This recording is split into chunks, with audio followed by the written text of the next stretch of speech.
Belly Belly here with another video. So I just wanted to jump on today. I'm sorry for the lighting, guys. The sun is about to set where I'm at. I just wanted to get on here really quickly. And I wanted to, start off by saying thank you to all my subscribers. Thank you for all the support, all the love. And hey to my OG subbies, okay? So I just want to jump on here really quickly and talk about a little bit, talk about what's going on a little bit here in the United States. Yeah, this coronavirus thing is getting really, really crazy. I think people need to be talking to their loved ones right now. Any type of gripes, grudges, feelings, anything that you need to get out, I think now is the best time to say what you have to say and make amends and find peace. And I would say to the doers of the world, when people come to you and they try to talk to you about how they feel or how your relationship with the person has made them feel over the years, you have to validate those people's feelings, because everybody has their own feelings. Everybody has their own truth, and what you may perceive, the other person may have not. So if someone comes to you out of the blue and say, hey, I wanted to talk to you about something that happened in the past, let's, work it out or whatever, just try to be open-minded. Yeah, I would say really try to spend as much time with your families virtually, physically. Try to keep your mental health in order. Since all this has been going on, I'm not going to lie, my anxiety has probably been at its peak. So I've just been meditating a whole lot. I know I'm not going to say moved away from it, but like, during my daytime, I haven't been doing it as much, but I've already meditated twice this morning, and I've also meditated overnight, just to try to keep my mental health in check, because you got to think about it, guys. This is a stressful situation. It's a stressful time. We've never experienced anything like this in our lives. And the unknown is very scary. According to a report today, they said even though, things are starting to flatten out a little bit, we're still looking at 82,000 more people dying before August. That's a whole lot of people. And we're already close to 11,000 right now.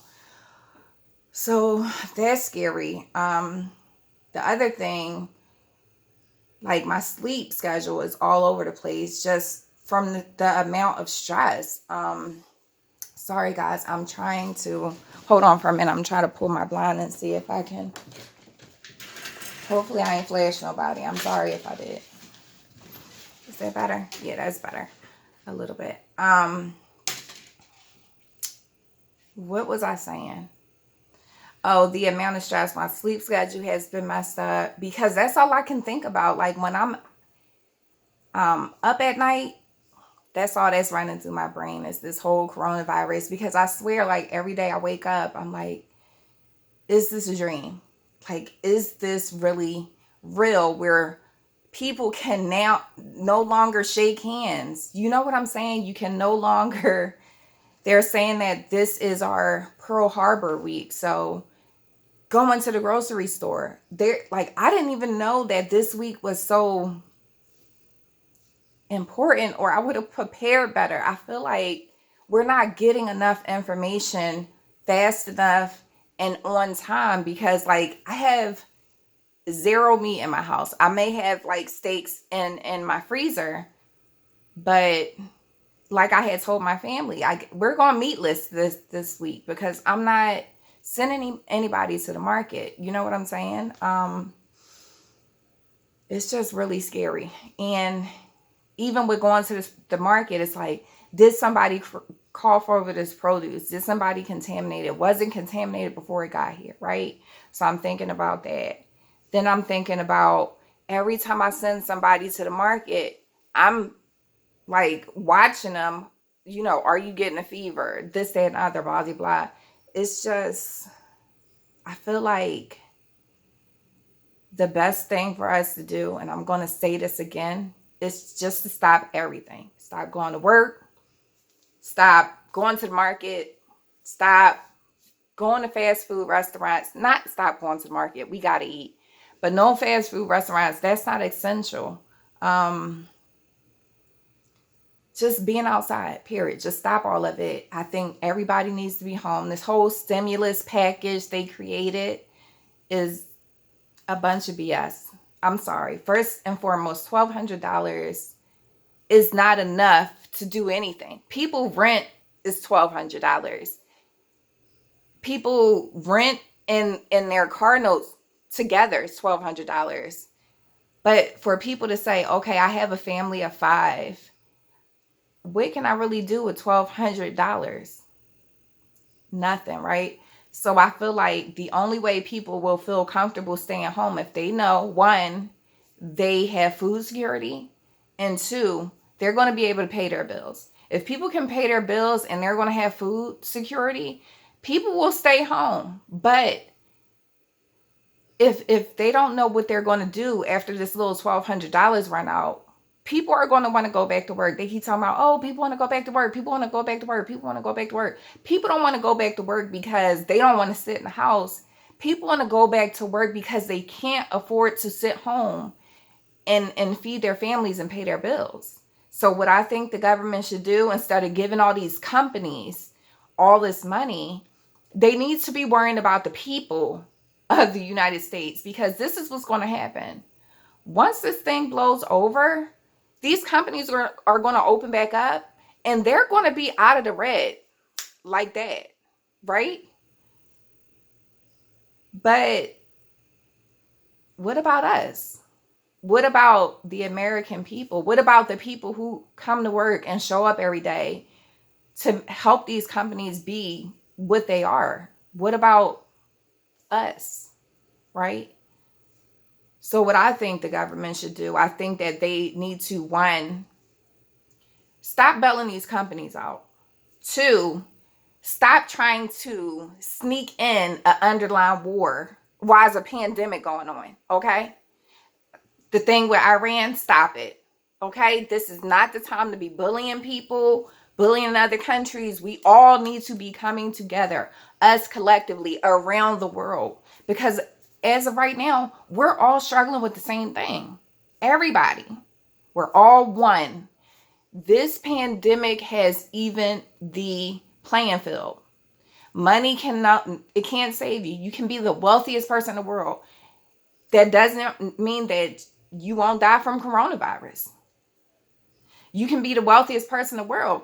Doesn't mean that you're going to get the best treatment, because now, for the people in the United States who got the coronavirus first, they're going to get the best care, right? Because it wasn't an inflood of people, sick people, and hospitals being overrun to the point that we have to open up field hospitals. We didn't have that. So anybody who has the coronavirus now, you're not going to have a private room. You're not going to have that. You're going to be in a room full of other people who's contaminated as well. And then we don't even know, like, the aftermath of the coronavirus. Like, how long does it actually stay in your body? I know they say, 14 days to stay out there, blah, blah, blah. But how do we know it doesn't, like, hibernate and then boom, reappear? We don't know, right? So it's just like, we need to be smarter. The United States, we need to be smarter. We need to be sending people checks monthly until this whole thing is over. And I know people are going to say, oh, well, people are just looking for handouts. No, in order to get the country back on track, everybody needs to be home. Everybody needs to be home. And the only way that is going to be done if people know that their bills can be paid and they're going to have food. So what I suggest that the government do, whatever you need to do as far as family size, the IRS has all that information. The little $1,200 stimulus check that y'all sending out, the one-time payment, is not enough. Y'all need to be sending out at least $3,500. I feel like that's reasonable, right? $3,500 if you have, you know, a family of 5, 3 small kids, whatever the case may be. What, you know what I'm saying? You have to do something more than give people $1,200 and say, okay, well, we gave you what we can give you. Go find your way. And by the way, you got to stay at home and you can't go to work. It's not realistic. And unfortunately, our country is ran by a major narcissist who has this grandiose, you know, perspective of himself. He thinks everything he does is the golden ticket and it's the cure for everything. And please, nobody take this lupus medicine. Y'all know what I'm talking about, because there's not enough research. There are people dying because they're taking this medicine that the leader is advertising. Please do not do that, because you never know. Sometimes people advertise stuff because they have, you know, I wash my back, I wash your back, and you wash my back type of relationship with some of these companies. In the stimulus bill, they made sure that real estate investors were good. Why wouldn't the top person in the country make sure that the real estate investors are good? Because that's what he does. He's into real estate. See, none of this is about us. None of it. It's all about politics. It's all about the upcoming election. I'm not talking about the coronavirus. What I'm talking about is the 3-hour briefings every day. That's stupid. It's not helping us. It's not giving us any new information. It's just showing us that you can tear other people down and blame other people and blame the previous administration and this, that, and the other. When are you going to take accountability? When are you going to take accountability? Because as of November 2020, you will have been in office for 4 years. When do you say, this is my fault? And it's not the former or previous administration. You have to take accountability. You do. So now that we're underneath, thank you. Now that it's this pandemic going on and everybody's, all eyes is on you, the only thing you can say, we're good, we're great, testing is great, no problem. Testing is a problem. Everybody can't get a test. And this is what I want to know. How is it people, citizens, the people who live here in the United States cannot get a test, but a tiger at the zoo can?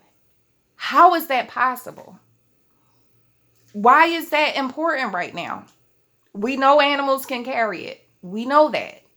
So why aren't we testing people? Why didn't the plan with testing everybody, testing the vulnerable people, testing the old people? What happened to all of that? The county I live in, the county next to me, has a lot of people infected. Why haven't people went into these counties to find out who's infected? Like I told my family this morning, for all we know, we could have the coronavirus now. We could have had the coronavirus and not known it. Don't you think it's important for people to know? So yeah, I'm sorry that this turned into a whole rant, but it's just so frustrating because it's like, unfortunately, when you live in a country and there's some type of hierarchy, when mayhem arises, you look towards the government, you look towards the people in power to help guide you and direct you. But in this instance, we cannot. He's not reliable. So we're going to have to figure it out for ourselves. And I would say that to those people who are having a really, really hard time, I don't know, maybe you can pull your resources together with someone else. I don't know. I don't have the answers. I don't even know what I'm doing at this point. I'm just trying to stay safe. I'm trying to keep my family protected. I want us to be here. I want us to make it through, you know? Yeah, but we're going to have to figure it out for ourselves, unfortunately. And it's so funny because they always talk about, oh, the American dream. That doesn't exist. The American dream does not exist. And if it does, it doesn't exist for everyone. Everyone doesn't have access to the American dream. There's some people who can come to this country from a whole nother country and they get the American dream before other people. It's just amazing how we're one of the richest and most powerful countries in the entire world. And we weren't prepared. And we're still not prepared. And we still don't have a plan other than to say to stay home, and then maybe April 30th, everybody can just go back outside. It's not going to happen. Kids aren't going back to school this year. It's not going to happen. So we need to come up with a plan, because we're looking at this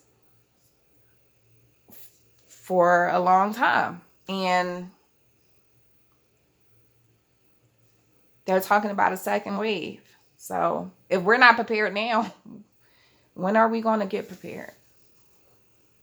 So yeah, guys, I hope that I didn't scare anybody. I would say sit down with your family members, come up with a plan, come up with a backup plan, come up with a backup plan. Make sure you guys are all on the same page. Try to stay in your homes as much as possible, guys. They are finding people just for going outside, driving around. If they see you outside, they're finding people. So please stay in your homes. Please wash your hands. Social distances is really important. People, please do not let your kids go outside and play together. I know they may be getting on your nerves, but we're supposed to be in the house. And think about it. We don't know where the other child that our kid is playing with, if anybody in their family has been exposed, we don't know. So to keep our kids safe, please keep them in the house. All right, guys. I ran it for 18 minutes, so I'm going to stop now. If nobody told you guys that you are enough today, just the way you are with no strings attached, you are just the way you are.